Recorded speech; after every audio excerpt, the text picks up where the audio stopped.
Praise the lord. ప్రతిరోజు అనుదిన వాక్యం ద్వారా మీరెంతగానో బలపడుతున్నారని నేను ఆశిస్తున్నాను. అలాగే మీరు కనుక మన యూట్యూబ్ ఛానల్ని క్రొత్తగా వీక్షిస్తున్నట్లయితే మన యూట్యూబ్ ఛానల్ని సబ్స్క్రైబ్ చేయండి, ఇతరులకు షేర్ చేయండి.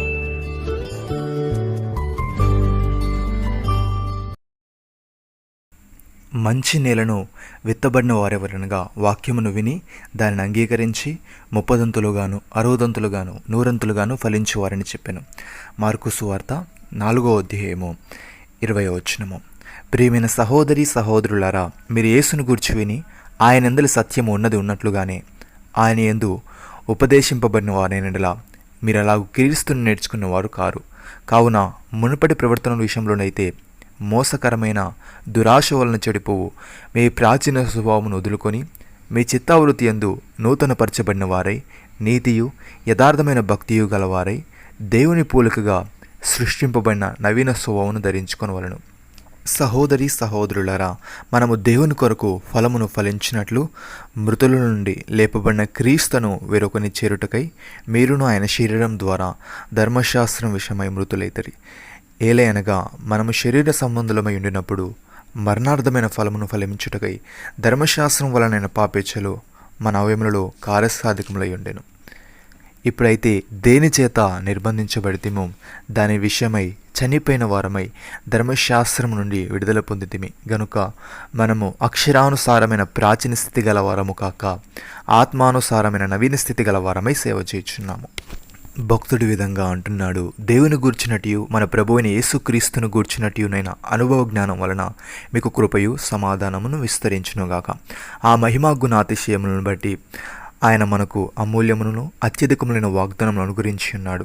దురాశను అనుసరించడం వలన లోకమందున్న భ్రష్టత్వమును ఈ వాగ్దానముల మూలముగా మీరు తప్పించుకొని దేవ స్వభావమునందు పాలివారగునట్లు వాటిని అనుగ్రహించెను.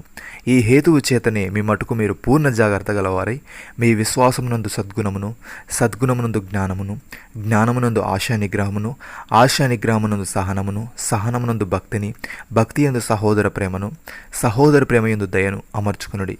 ఇవి మీకు కలిగి విస్తరించినడలా అవి మన ప్రభువైన యేసుక్రీస్తును గూర్చిన అనుభవ జ్ఞాన విషయంలో మిమ్మల్ని సోమరులైనను నిష్ఫలులైనను కాకుండా చేయును.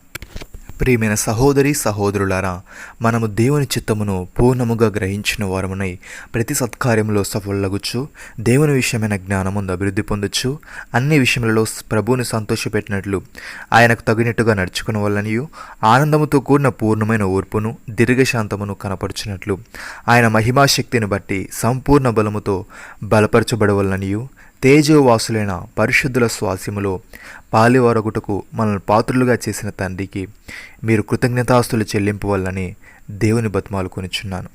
నమ్మిన వారు నాతో కలిసి ప్రార్థనలో ఏకీభవించండి.